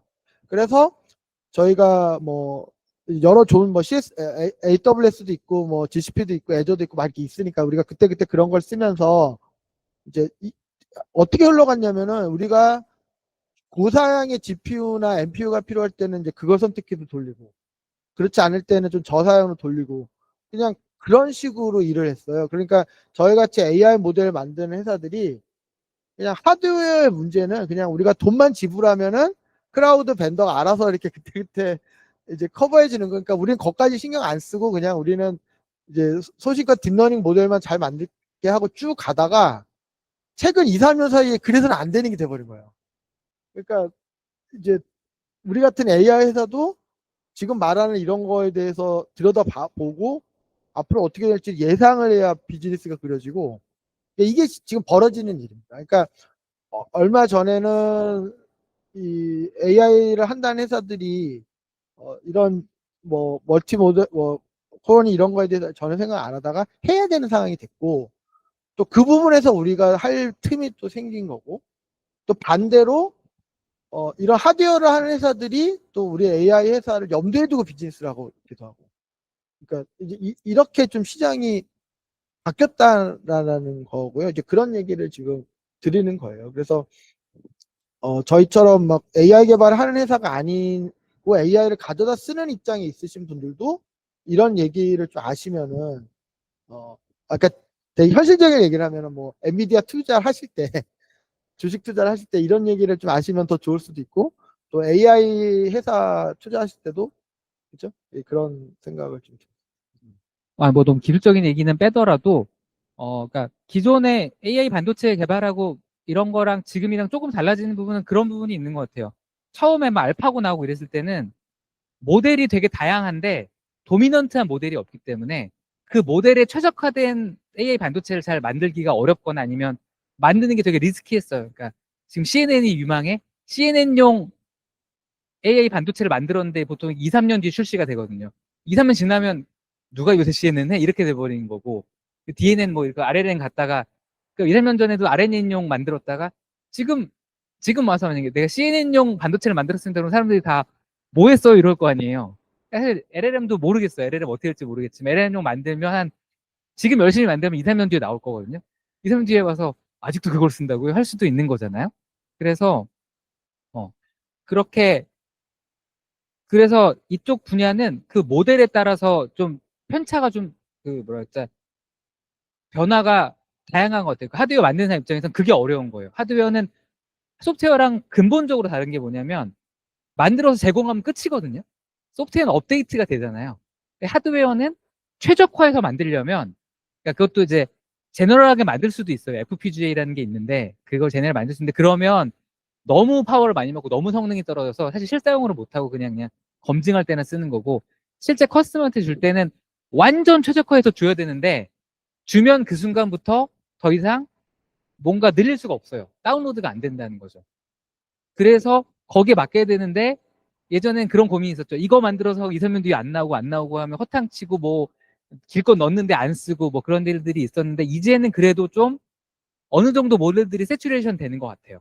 그러면 이제 무슨 일이 급격하게 일어나냐면, 아, 저 모델에 맞게 최적화해야 되겠다라는 게 되면, 아무래도 이제 그렇게 어떤 타겟이 좁혀지면 상대적으로 이제 두 가지 옵션이 있는 거죠. 엔비디아 같은 게 더 잘할 수도 있는 거고, 아니면 새로운 스타트업 같은 회사가 좀 더 끌어들일 여지가 있는 거죠. 그러니까 지금 스타트업 같은 게 진짜 뭐 아닌 도인 게, 타겟해서 만들었는데 망하면 그 회사 진짜 완전 망하는 거잖아요. 엔비디아는 뭐 한 세대 망해도 다음 세대를 하면 그만이지만, 그래서 그렇게 어떻게 보면 모델이 세츄레이션 되면 하드웨어가 좀 더 최적화되는 그런 것도 있는 것 같아요. 그리고 이건 이제 뭐 자유롭게 얘기하니까 여담이지만, 제가 이제 그쪽 분야에서 일했으니까 그냥 재미삼아 말씀드리면, 모바일 시장에서 하드웨어 AP라고 부르는 그 칩 제일 잘 만드는 회사가 어딘지 아세요?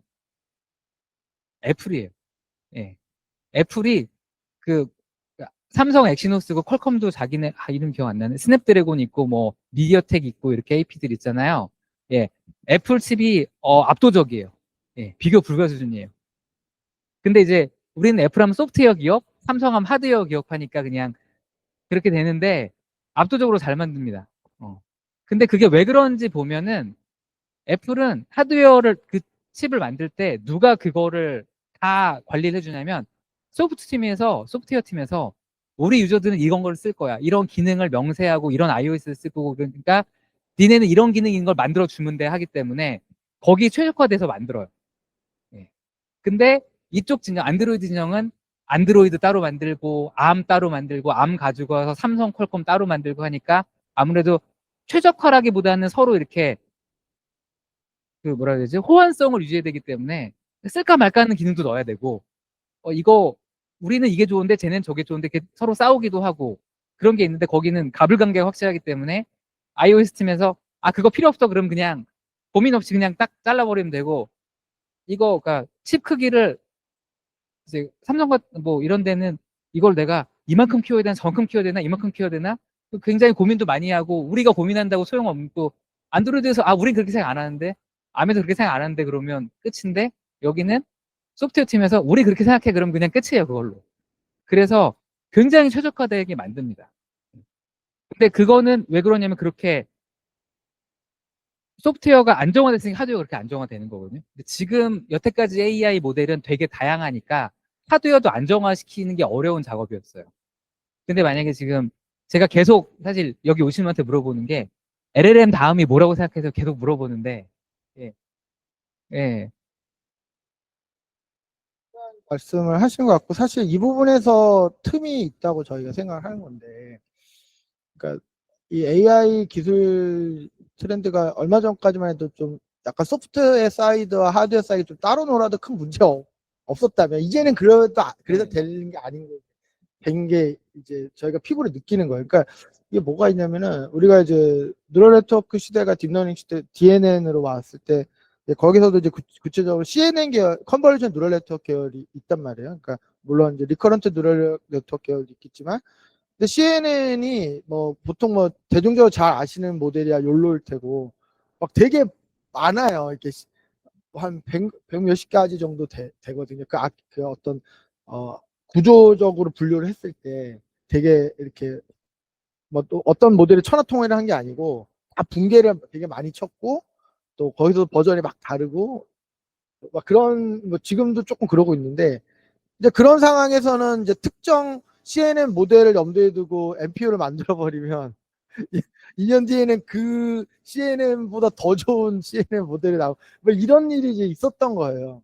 근데 LLM은 좀 그런 문제가 덜한 게 이거 맨 밑으로 내려가면 뭐 버튼이 GPT니 하는 구별을 한다고 손치더라도 밑으로 내려가면 결국은 행렬 연산이기 때문에 그 관점에서는 좀 유리했던 거 아닌가요? 근데 사실은 C는 D는 다 결국 내려가면 행렬 연산이고요. 사실 그래서 그러니까 행렬 연산인데 CNN용 행렬 연산을 어떻게 잘 그 제어 배열을 하느냐 이런 거 가지고 주로 MPU를 만드는 거 핵심이 되는데 그동안 이게 계속 바뀌니까 좀 어려운데 그러니까 제가 드리면 결론 그거예요.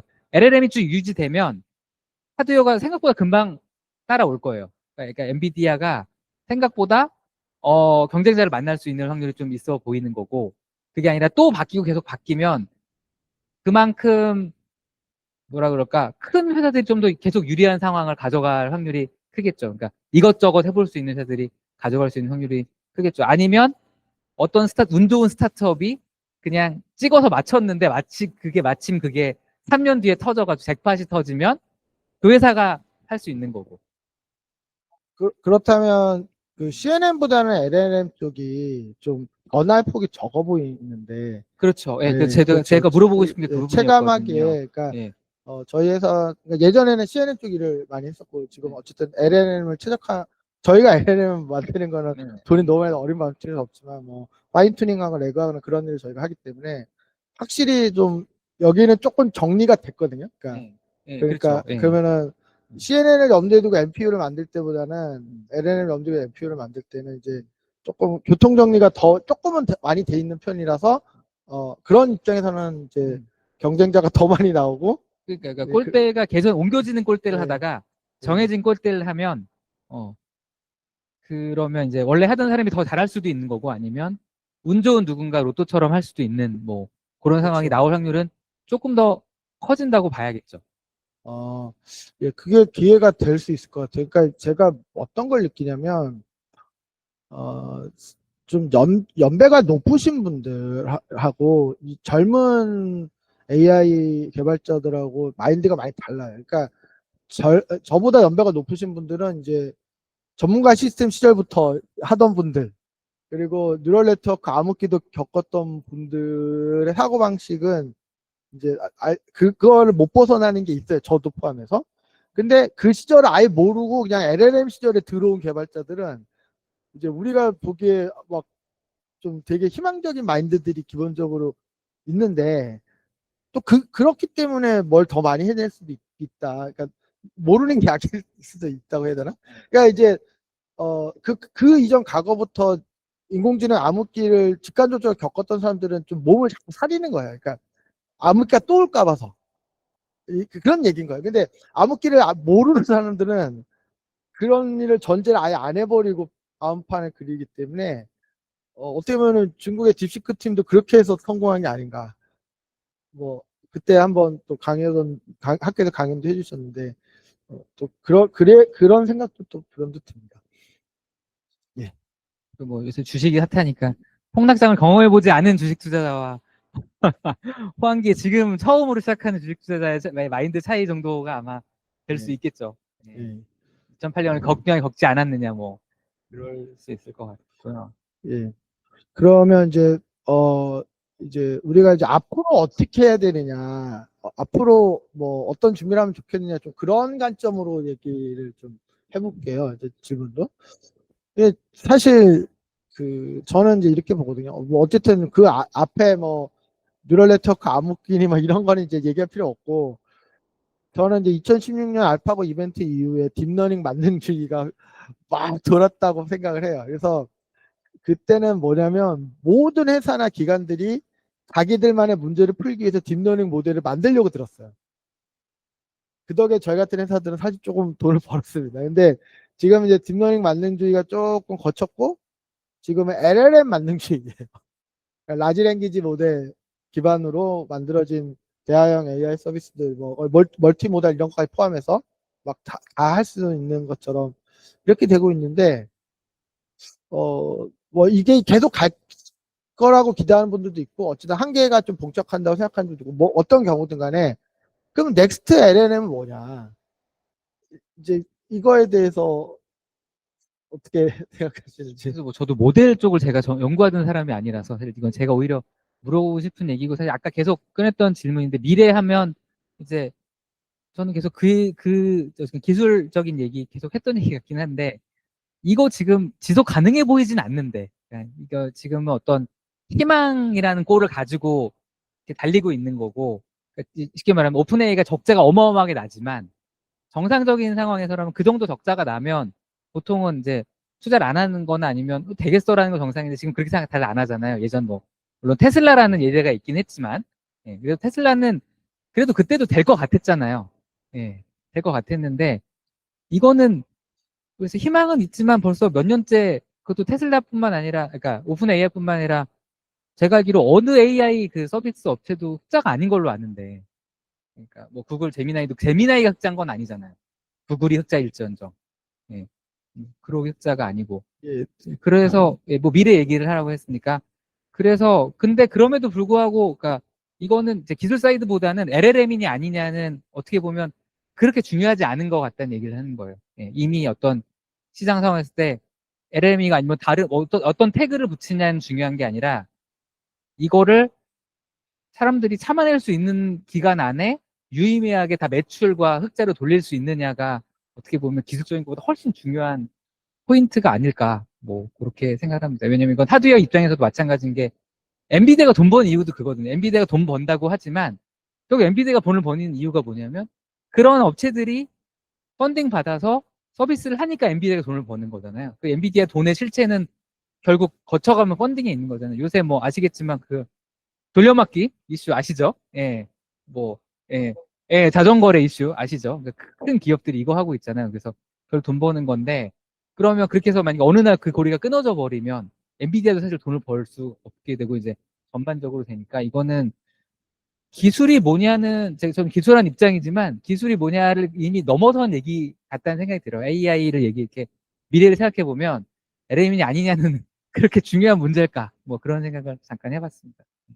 근데 이제 저처럼 이제 어쨌든 AI 모델 쪽 일을 하는 사람들이 좀 그 협소한 시각으로 보면 사실 얘기되고 있는 게 있긴 해요. 뭐냐면, 그러니까 전문가 시스템이 이제 뉴럴 네트워크로 넘어왔고, 뉴럴 네트워크가 이제 병렬 컴퓨팅 덕분에 딥러닝이 됐단 말이죠.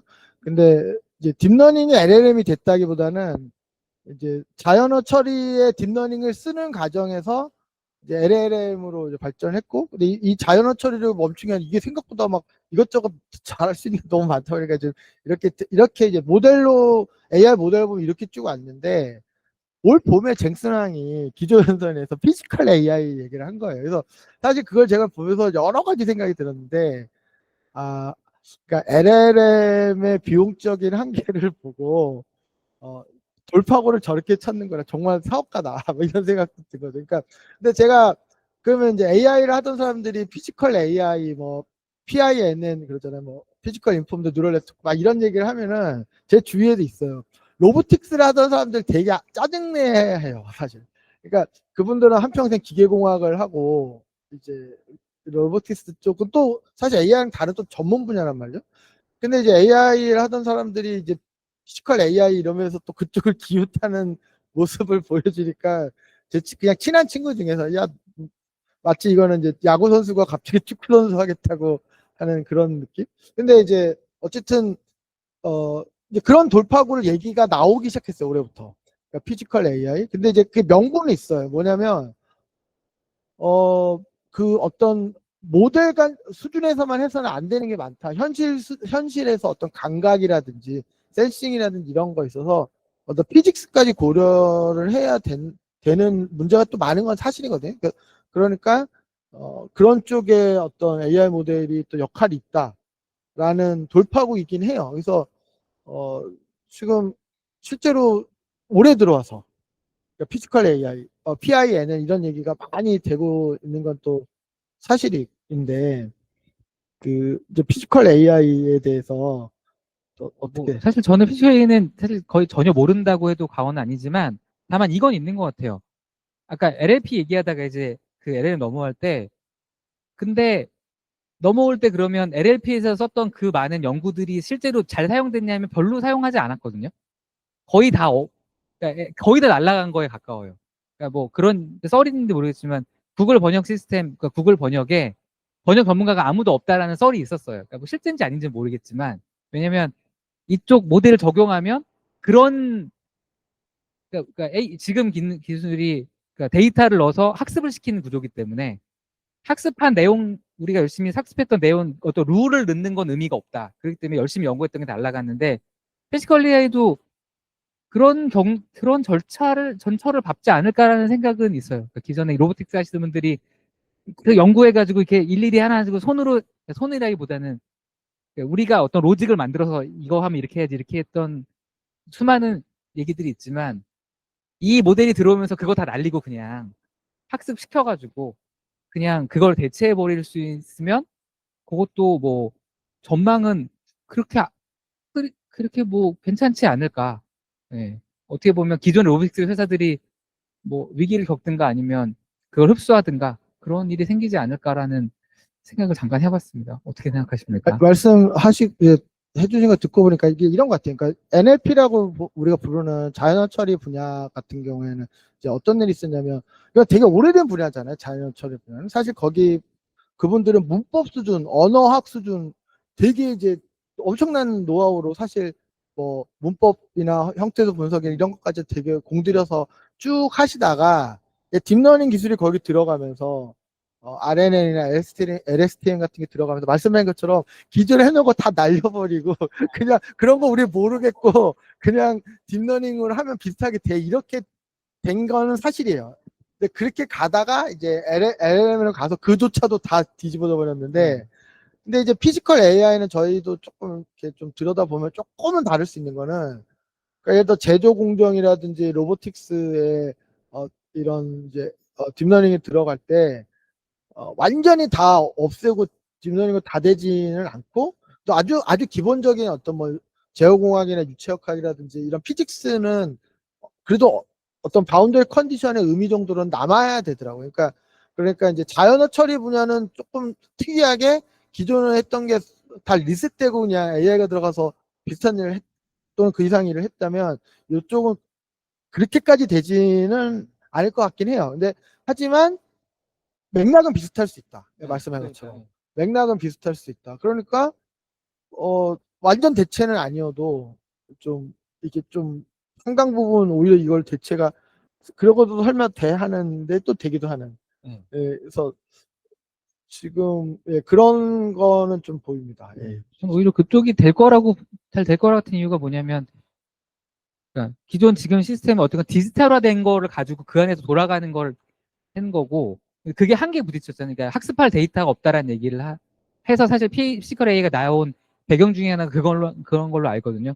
우리 두뇌는 사실은 그런 우리가 디지털할 수 없는 정보들도 처리하기 위해서 되게 많은 뭐 본다든가 뭐 만진다든가 이런 것들을 많이 하기 위해서 발전된 진화된 두뇌인데 그 중에서 우리는 논리 부분만 빼서 디지털에서 넣어서 그 모델을 돌린 거고 그래서 그러다 보니까 많은 데이터들이 사실은 아날로그 세대가 물리적으로 있는 건데 그걸 학습 못하는 거죠. 그래서 피지컬 AI 하면 그 학습 커브가 더 그쪽 데이터까지 가지고 오면 그러니까 로보틱스라는 측면이 아니라 추가적인 학습 데이터를 가지고 있는 측면에서 그쪽으로 이제 확 많이 발전할 수 있어요. 근데 그 과정에서 기존에 했던 것들이 이제 근데 저도 뭐 물리 법칙은 동의하거든요. 뭐 중력의 법칙이 이렇다 이런 거 정도는 하겠지만 근데 지금 로보틱스 회사들이 가지고 있는 난리지는 그 정도는 아니잖아요. 그러니까 훨씬 뎁스 있는 논리지를 가지고 있는데 그런 난리들이 사실 다 그냥 기본적인 것만 남기고 날아가고 뭐 이게 대체해야 할 수 있는 여지는 있지 않을까. 그 과정에서도 LLM이 좀 더 발전되고 뭐 그런 정도의 여지는 저도 있다고 생각합니다. 그래서 아까 얘기했지만 기술적으로는 이 방식으로 AGI 같은 하드웨어를 만드는 건 어려울지 모르는데 사람이 느끼기에 AGI 같은 그런 서비스를 만드는 건 그런 식의 돌파구를 찾아서 가능할 수도 있지 않을까라는 생각을 해봤다고 말씀드립니다. 우리 그 동물 회장님이 어떻게 보면 저나 이제 교수님 같은 경우는 어쨌든 이런 AI를 하려고 에너지를 가져다 쓰는 입장들이고 또 회장님은 이제 사업을 이렇게 에너지를 만드는 제공하는 쪽의 역할을 하시잖아요. 그래서 그런 관점에서 뭐 어떤 사업적인 기회가 보이시는지 그런 자리에서 말씀 마이크 좀 드리겠습니다. 그래서 이런 논의가 있고 이런 변화들이 지금 AI 생태계에 있는 건데 이제 회장님께서 일하시는 이제 어떤 예, 최근에 이제 국내에서만 보더라도 그 수도권에서 데이터 센터를 만들게 되면은 그 파워가 엄청나게 필요한데 거기에 한전에서는 수도권에서 데이터 센터를 공급을 하면은 이제 우리가 흔히 얘기하는 그리드에서 파워를 공급해 줄 수 없다 이렇게 얘기하고 있어요. 그럼 이제 자체 생산해야 되는데 자체 생산하는 방법은 뭐 가스터빈을 이용해 가지고 생산을 해서 공급하는 방법이 있고 또 다른 방법도 있고 그런 이제 전력 공급이 가장 큰 문제 중에 하나가 되고 있어요. 그래서 데이터 센터를 이제 지방으로 옮겨야 되느냐 이런 문제도 있고. 근데 그거에 대한 이제 고민이 필요하고 최근에 소버린 AI 때문에 AI 데이터 센터를 많이 세워야 되는 그 상황이 있는데 이제 전력 문제가 내가 보기엔 가장 큰 문제 같아요. 저는 이제 연료전지 회사에 있기 때문에 미국이나 이제 최근에 국제적으로 AI 데이터 센터를 만들 때 필요한 전력을 이제 연료전지로도 공급할 수 있고, 우리도 이제 에, 되도록이면 싸게 안정적으로 공급하기 위해서 하고 있는데 그 중에 이제 하나가 데이터 센터 솔루션인데 실제로 필요한 양에 대해서 전기가 필요한 양에 대해서 이제 주기적으로 왔다 갔다 하니까 거기에 이제 여러 가지 에, 연료 전지를 뭐 베이스 로드로 주고 그다음에 SMP를 어느 정도 그리드에서 좀 받고 그다음에 배터리 시스템을 이용해 가지고 복합적으로 이용하면서 가장 효율화하는 그런 이제 데이터 센터 솔루션을 저희도 사실은 갖고 있고 그런 추세에 지금 따라가고 있어요. 그 파워 공급 면에서는 그렇고 일단은 뭐 그런 이제 파워 공급이 하여튼 가장 큰 이슈 중에 하나기도 하고 뭐 그 저희는 저희대로 이제 그런 그 솔루션을 제공하고 있는데 제가 개인적으로 갖고 있는 질문 하나 있어요. 이거와 상관없이 최근에 그 AI 그 인텔리전트에 보면은 그 중국인들이 가장 그 하이 레벨에서 비중을 많이 차지하고 있더라고요. 네, 뭐 그 원인이 뭐고 우리는 어떤 대책을 갖고 있는지 우리는 이제 한국도 지금 그 관련돼서 이 분야에서 좀 쫓아가거나 아니면 뭐 좀 우리 나름대로의 새로운 영역을 찾아야 될 텐데 그거에 대한 우리 한국의 지금 방향과 바람직한 방향이 뭔지 좀 의견을 좀 주셨으면 좋겠습니다. 예, 질문해 주셔서 감사합니다. 그러니까 제가 다른 데서도 한 비슷하게 발언을 한 적이 있는데 이게 그 나라의 문화와 국민성과 일하는 방식 뭐 그런 게 있잖아요, 그렇죠? 근데 그거와 어떤 산업과 궁합이 있는 것 같아요. 근데 그러니까 이게 우리는 꼼꼼하고 막 집요하고 막 그러니까 우리가 반도체 산업 같이 이런 거에는 저희가 확실히 경쟁력 있는 것 같고 그러니까 이제 중국이 우리를 쫓아오려고 했는데 막 생각처럼 잘 안 되고 그렇잖아요.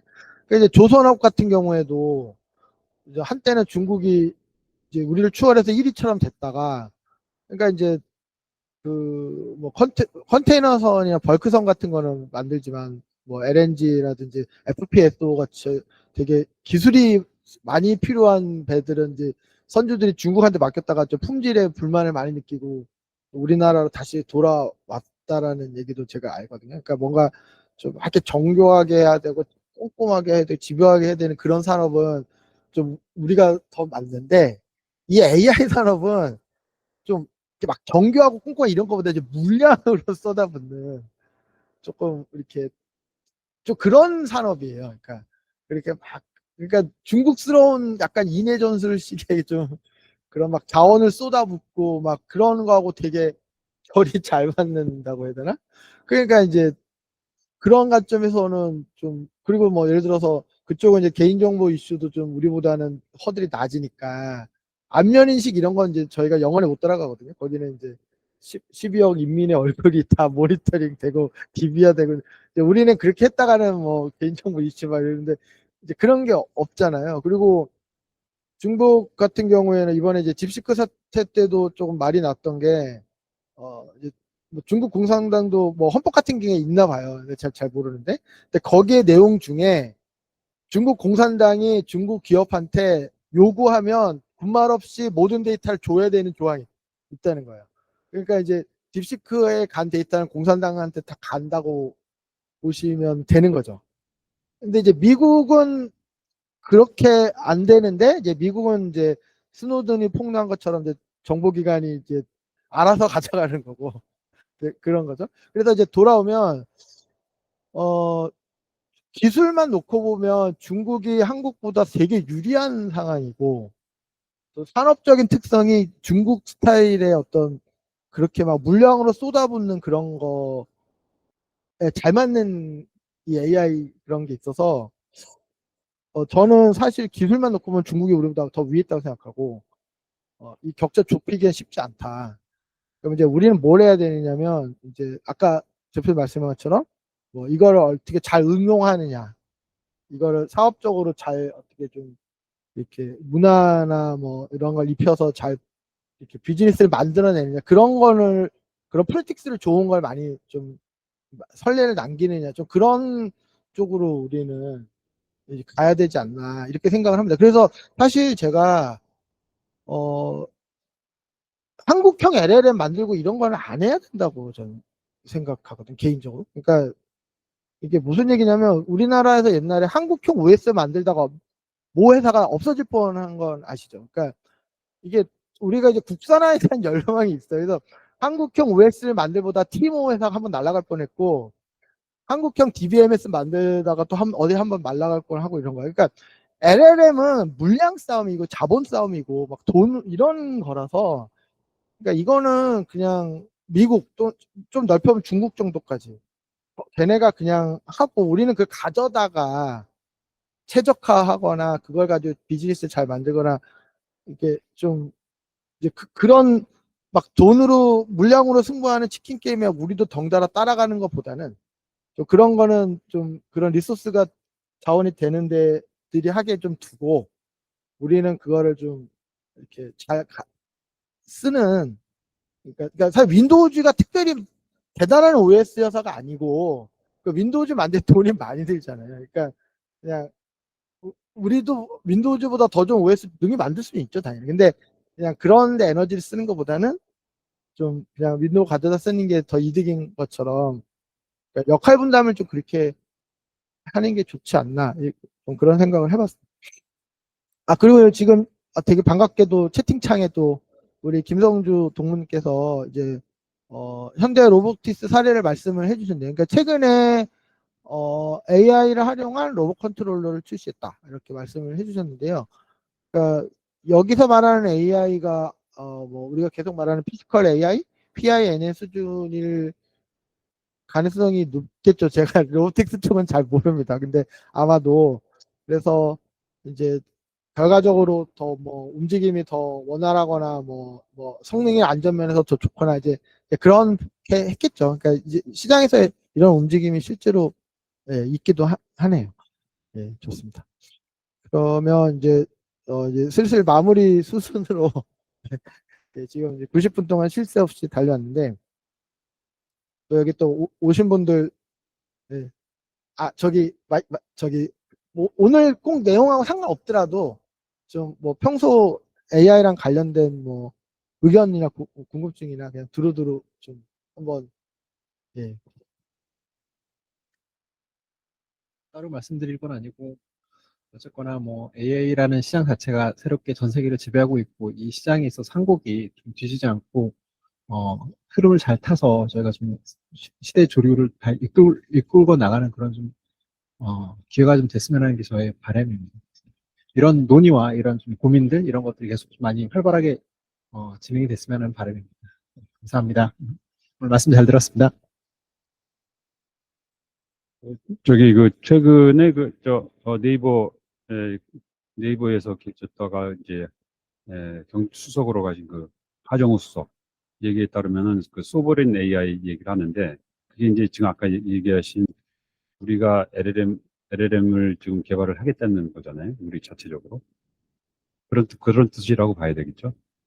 그러면 이제 지금 아까 말씀하신 부분이랑 좀 상충이 되고 그러는데, 그 앞으로 지금 우리 AI가 어떻게 발전을 해 나가야 될지에 대한 고민이 좀 정리가 됐으면 좋겠어요. 그러니까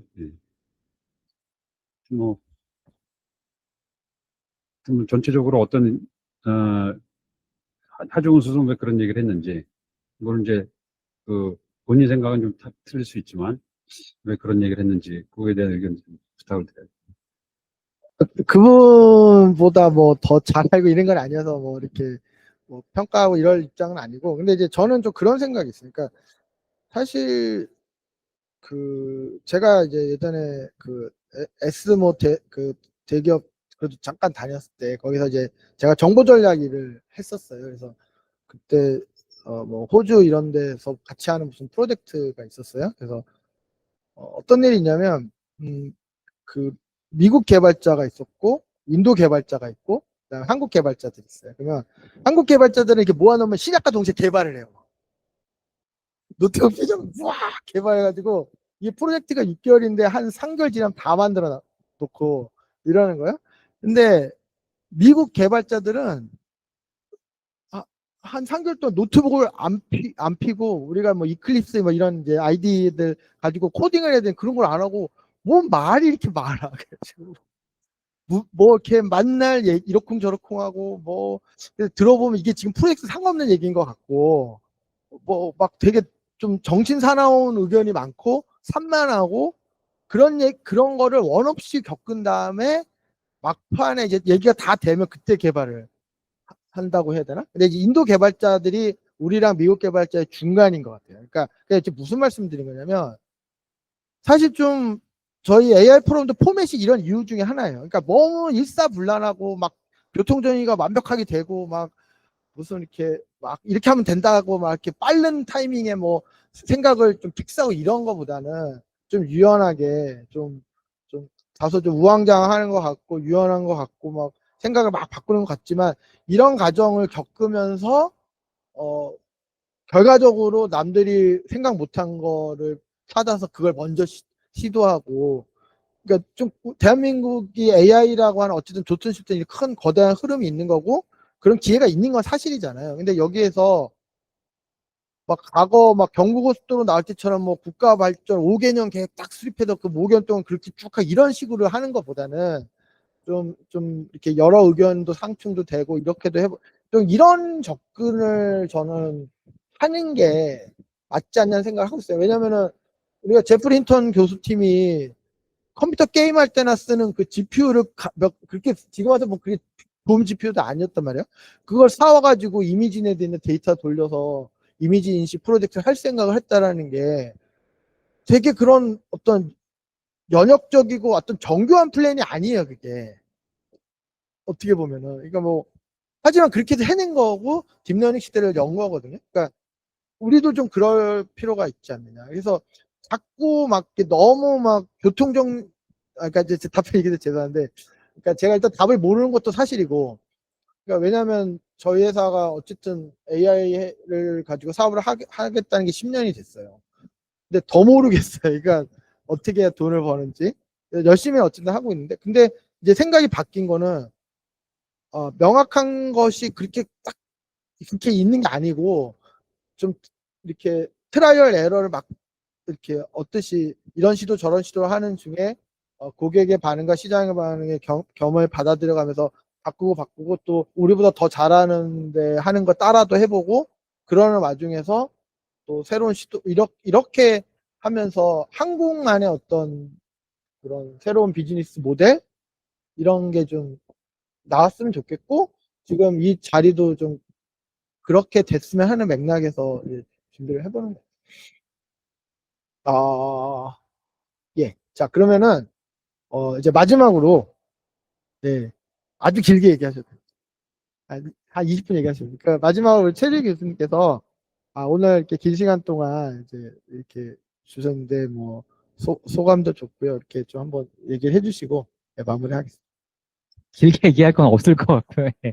저도 사실 이 포맷이 되게 낯설어가지고 좀 뭐, 무슨 얘기 어떻게 한 건지 사실 뭐 약간 정신이 없기는 한데 그래서 이 자리 불러주셔서 감사드리고요. 저는 어쨌거나 기술하는 입장에서 오히려 AI 쪽 포럼에 있는 경영자분들이 어떤 생각을 하시고 또 그분들은 어떤 관점을 보시는지 저도 궁금해서 온 거거든요. 네, 저도 사실 배우러 온 입장에서 또 뭐 이런저런 의견을 들을 수 있어서 좋았었고요.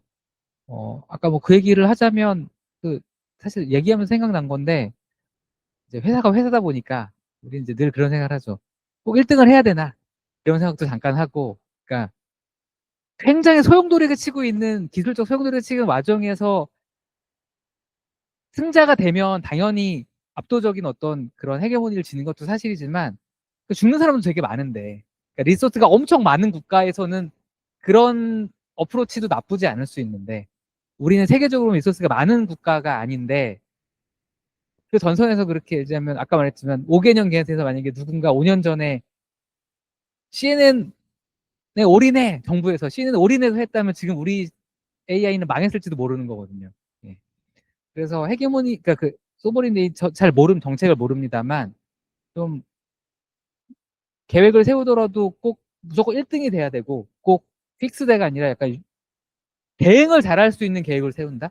약간 그런 게 좀 필요하지 않을까라는 생각을 좀 했어요. 그러니까 계획 자체가 뭐냐면 이게 바뀌면 이렇게 바뀔 거야라는 거가 그걸 갖고 있는 계획이랄까. 그러니까 골을 정해놓고 여기까지 언제까지 가야 돼가 아니라 이렇게 흐름이 가면 우리 이렇게 가고 이걸 좀 자연스럽게 바꿀 수 있는 그런 류의 계획을 세워두는 거라면 뭐 소브렌 AI 모르겠지만 꽤 괜찮을 거라고 우리 상황도 맞고 우리 특성에도 맞고 하는데 그냥 말한 것처럼 CNN이 그러니까 LLM이 우리 향후 10년간 우리 AI야 뭐 AI 뭐 그래서 정부에서 다 쏟아부어 있는데 5년 뒤에 LLM 안 쓰는데 이러면 통째로 망하는 거잖아요.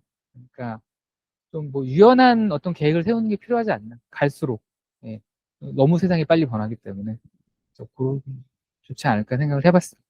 예. 시간 동안 감사하고요. 지금 저희가 오늘 쭉 한 얘기를 일단 녹화를 했어요. 그래서 저 개인 유튜브에 올린 다음에 링크를 드릴 테니까 관심 있으면 한번 다시 들어보시고요. 그러니까 이 시간에 쭉 얘기한 걸 제가 지나서 다시 들어보면 내가 그런 얘기를 했었나 싶기도 하지만 또 막 생각이 많이 바뀌고 네, 그렇습니다. 그래서 이제 오늘 하여튼 많은 분들이 참여해 주셔서 감사하고 다음은 이제 2달 뒤 12월 둘째 주에 그때 주제와 연사에 대해서는 또 2달 사이에 또 AI 시장이 또 격변하고 또 생각지도 못한 이슈가 또 나타나고 하거든요. 그래서 그런 걸 감안해서 적절한 걸로 잡도록 하겠습니다. 자, 그럼 여기서 마무리하겠습니다. 네, 감사합니다.